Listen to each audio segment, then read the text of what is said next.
warahmatullahi wabarakatuh semuanya. Waalaikumsalam warahmatullahi wabarakatuh. Selamat siang. Terima kasih kepada teman-teman yang hadir. Pada saat ini kita akan melakukan serangkaian case study dalam pelajaran kita untuk menentukan permasalahan di pelajaran kimia di sekolah yang dianggap sulit oleh siswa. Di sini saya mau bertanya kepada teman-teman semua, apakah ada saran dan satu masukan untuk permasalahan ini? Menurut analisis saya pada jurnal analisis kegiatan belajar kimia pada materi ikatan kimia di kelas 10 SMA Negeri 14 Padang, itu menunjukkan bahwa siswa itu mengalami kesulitan belajar pada materi ikatan kimia. Nah, kesulitan belajar siswa itu terletak pada pembedaan ikatan kovalen polar dan ikatan kovalen non polar. Menurut saya memang benar. Tetapi pada materi ikatan kimia itu tergolong sulit. Tetapi pada materi sistem produk unsur kelas 10 SMA, siswa juga sering mengalami kesulitan.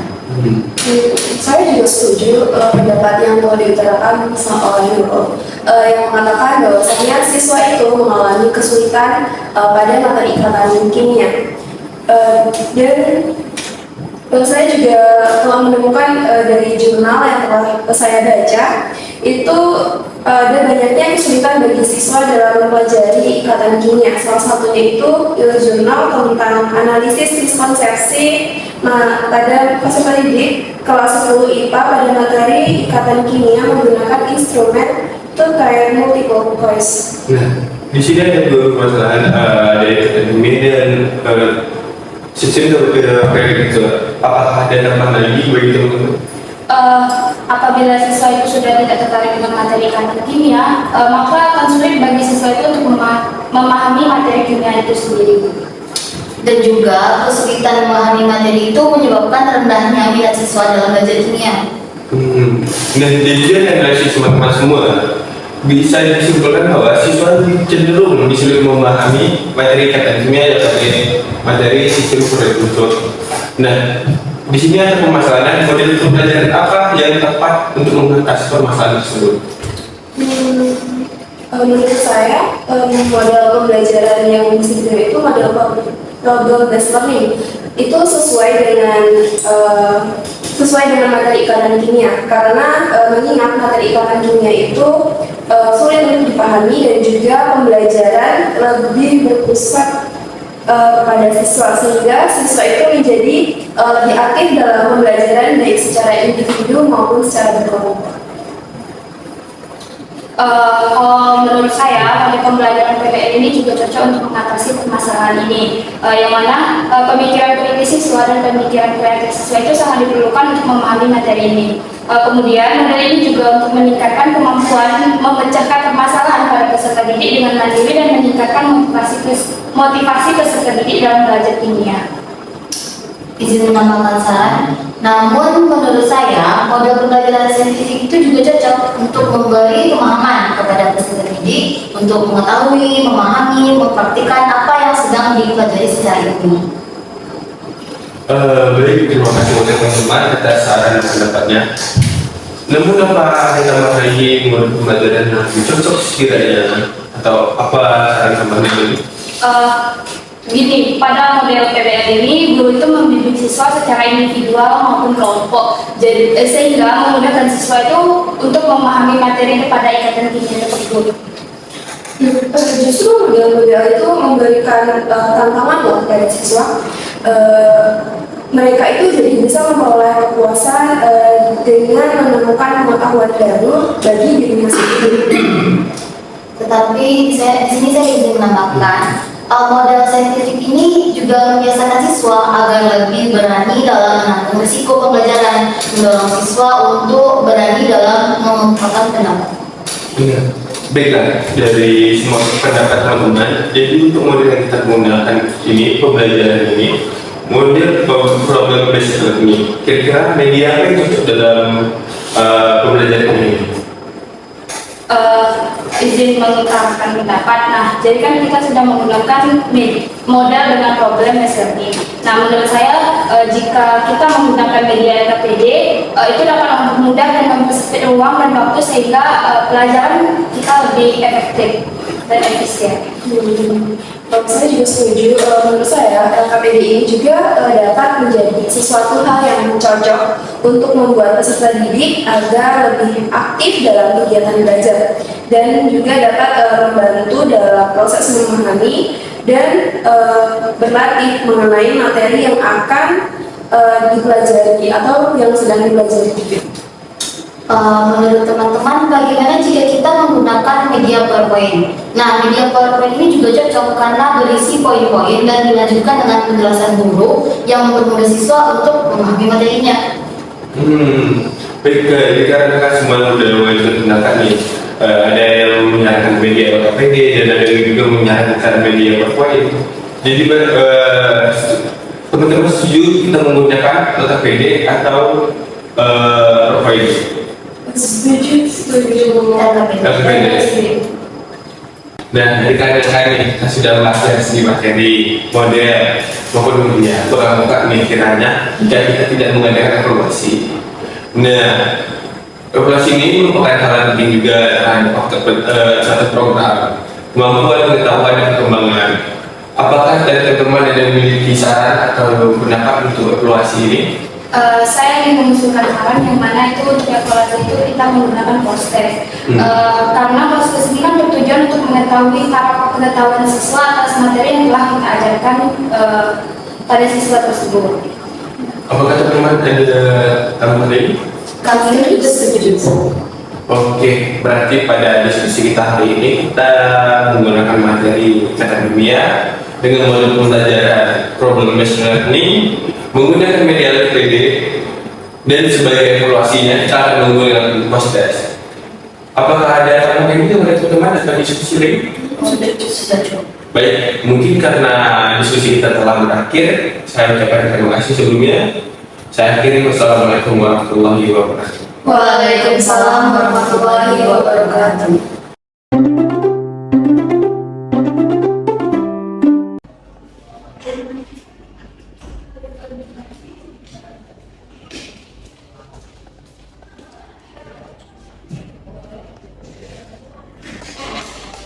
Bismillahirrahmanirrahim. Assalamualaikum warahmatullahi wabarakatuh. Waalaikumsalam warahmatullahi wabarakatuh. Bagaimana kabar anak-anak ibu pada pagi hari ini? Alhamdulillah, Ibu. Baiklah, pada pagi hari ini kita akan belajar kimia. Nah, sebelum kita masuk kepada pembelajaran kita pada pagi hari ini, di sini alangkah baiknya kita berdoa terlebih dahulu kepada ketua kelas. Mohon dipimpin doanya. Cynthia. Baik, sebelum memulai pembelajaran pada pagi hari ini, alangkah baiknya kita berdoa terlebih dahulu. Berdoa mulai. Berdoa.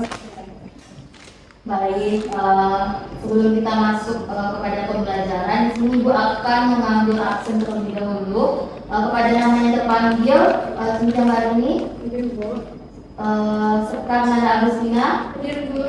Nurdila Rahma, Nurul Hatidah, Sylvia Musrika. Ibu. Baik, semuanya hadir dan alhamdulillah. Sekarang kita akan masuk pada materi kita pada pagi hari ini, yaitu mengenai ikatan kimia. Nah, di sini Ibu ingin bertanya terlebih dahulu, apakah ada dari anak-anak Ibu yang tahu apa itu ikatan kimia? Izin menjawab, Bu. Silakan, Cynthia.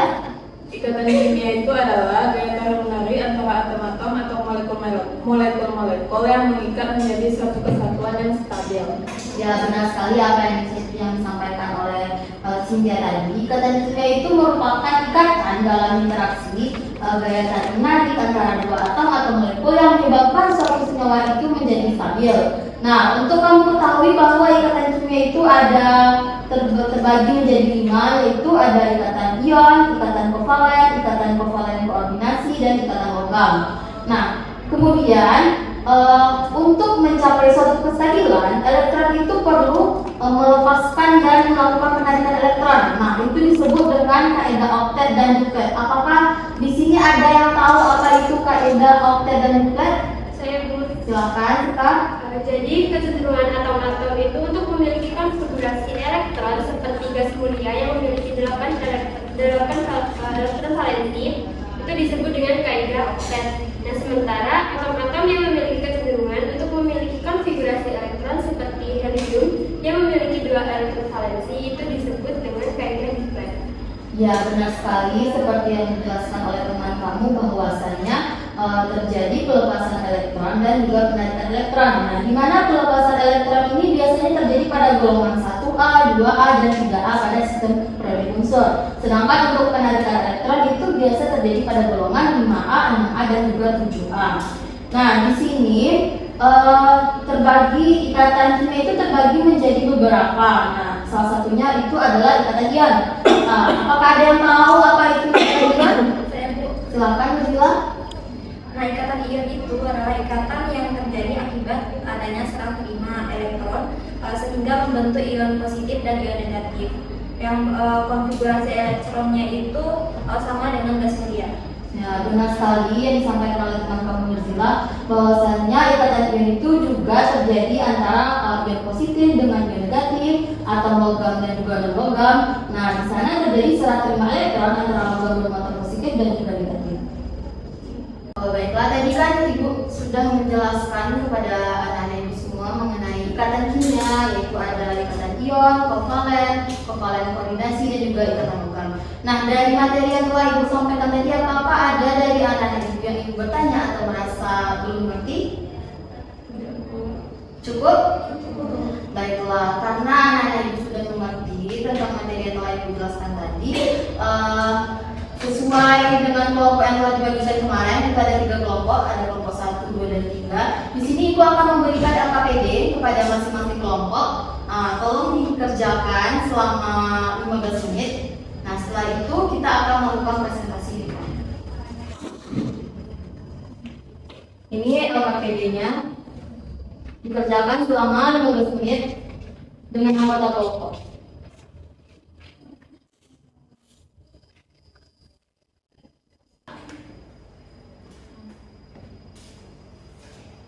Apa sih ikatan kovalen?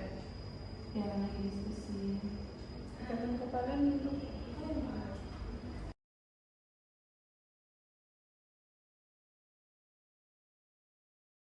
baiklah, di sini Ibu minta kepada kelompok 1, silakan ditampilkan hasil LKPD yang telah dikerjakan ke kelompok.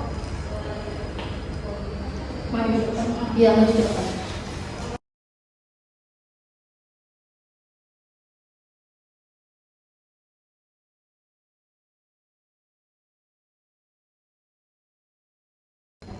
Assalamualaikum warahmatullahi wabarakatuh. Waalaikumsalam warahmatullahi wabarakatuh. Baik, kami dari kelompok 1 ingin membacakan hasil diskusi kami. Hasil diskusi kami yaitu dari jawaban LKPD tentang ikatan kimia pada kelompok 1. Pada soal pertama yaitu mengapa tidak semua atom dapat melakukan serah terima elektron, lalu bagaimana cara atom-atom tersebut berikatan. Nah, tidak semua atom dapat melakukan serah terima elektron karena beberapa atom memiliki energi ionisasi yang tinggi sehingga sulit untuk melepaskan elektron dan membentuk ion positif. Selain itu, ada juga atom yang memiliki afinitas elektron yang rendah sehingga tidak mudah menerima elektron dan membentuk ion negatif. Nah, atom-atom tersebut berikatan dengan cara berbagi pasang elektron yang dikenal sebagai ikatan kovalen untuk mencapai kestabilan. Kemudian soal nomor 2 yaitu bagaimana proses pembentukan ikatan tersebut, yaitu proses pembentukan ikatan kovalen terjadi ketika 2 atom berbagi 1 atau lebih pasang elektron. Ini biasanya terjadi antara non-logam yang memiliki keelektronegatifan yang relatif dekat. Baik, sekian presentasi yang dapat kami sampaikan. Kami akhiri. Assalamualaikum warahmatullahi wabarakatuh. Waalaikumsalam warahmatullahi wabarakatuh.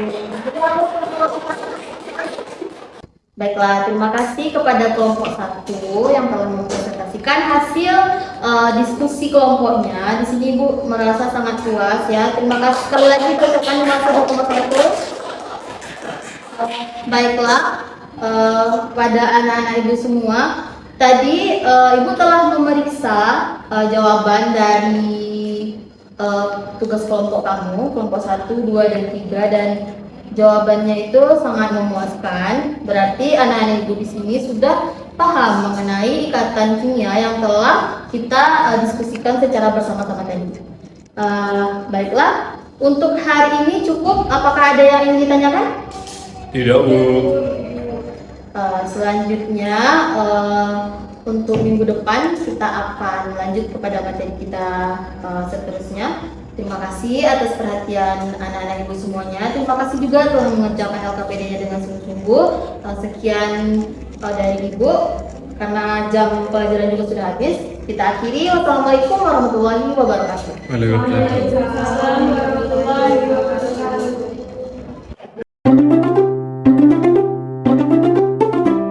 Selamat siang semuanya. Bertemu lagi kita pada siang hari ini. Setelah kita menyaksikan saudari Rezi yang mempresentasikan dan menjadi guru model tadi, pasti terdapat banyak kekurangan dan kelebihan dari saudara Rezi tadi. Bagaimana menurut pendapat saudara Rezi sendiri terhadap apa yang telah dilakukan? Baik, sebelumnya saya ucapkan terima kasih kepada rekan-rekan. Seperti yang kita saksikan secara bersama-sama tadi, saya menjelaskan materi ikatan kimia dengan menggunakan model pembelajaran desk learning. Tentu saja itu memiliki banyak kekurangan dalam pembelajaran yang saya lakukan tadi. Mungkin langsung saja kepada teman-teman ada yang ingin disampaikan. Baik, bagi sebagai peserta, apakah ada pendapat lain? Baik, izin sampaikan. Nah, tadi kan sudah dilaksanakan plan dulu yang mana saudara Rezi menjadi guru modelnya. Nah, sebenarnya bagus, namun tetap ada kekurangannya. Nah, yang pertama itu guru terlalu terpaku pada materi. Nah, sehingga tidak semua siswa tadi itu mengikuti pembelajaran dengan baik. Yang mana tadi ada yang ngobrol, main-main gitu, dan menyebabkan siswa itu tidak paham dengan materi yang disampaikan. Padahal guru model sudah menjelaskan dengan sebegitu baiknya. Mungkin untuk lain kali bisa untuk tidak terpaku pada materi yang disampaikan. Terima kasih. Ya, saya juga sependapat dengan dan pada observator bagaimana? Baik, terima kasih sebelumnya pada penjelasan dan rekan-rekan sekalian. Di sini saya akan menyampaikan beberapa kekurangan yang sudah saya perhatikan sejak tadi guru model menyampaikan atau bertindak sebagai guru model. Nah, itu dilihat dari pelaksanaannya itu guru model terlalu kaku dan juga kurang interaksi dengan siswanya, dan juga dalam mengelola kelas itu agak kurang karena si guru modelnya ini tuh selalu duduk terus tidak mungkin kan bisa mengelola kelasnya itu dengan berkeliling atau bertanya kepada siswanya itu kepada apa ya namanya menuju kepada siswanya itu langsung kayak berdiri atau mungkin di belakang siswanya gitu. Dan terima kasih. Baik, terima kasih atas pendapat kita. Mungkin dari saran dari peserta sebagai guru model dapat diterima dari saran Rezi. Kalau menurut pendapat saya pribadi, dari saran yang kedua sangat tepat. Tetapi kalau jika kekurangan sama kelebihan itu agak kurang. Jadi kalau kelebihannya menurut saya hasil pembelajaran tadi sangat efektif. Kenapa bisa sangat efektif? Karena kita tidak tahu bagaimana dari kekurangan yang disampaikan observator, tetapi siswa tetap memiliki nilai yang sangat bagus.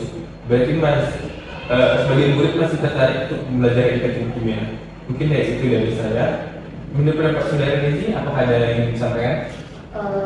Baik, dari saya terima kasih kepada observator yang telah memberikan saran. Mungkin sekian. Baik, apakah ada yang ingin ditambahkan? Jika tidak ada, kita akhiri diskusi pada siang hari ini. Saya akhiri dengan wassalamualaikum warahmatullahi wabarakatuh. Waalaikumsalam warahmatullahi wabarakatuh.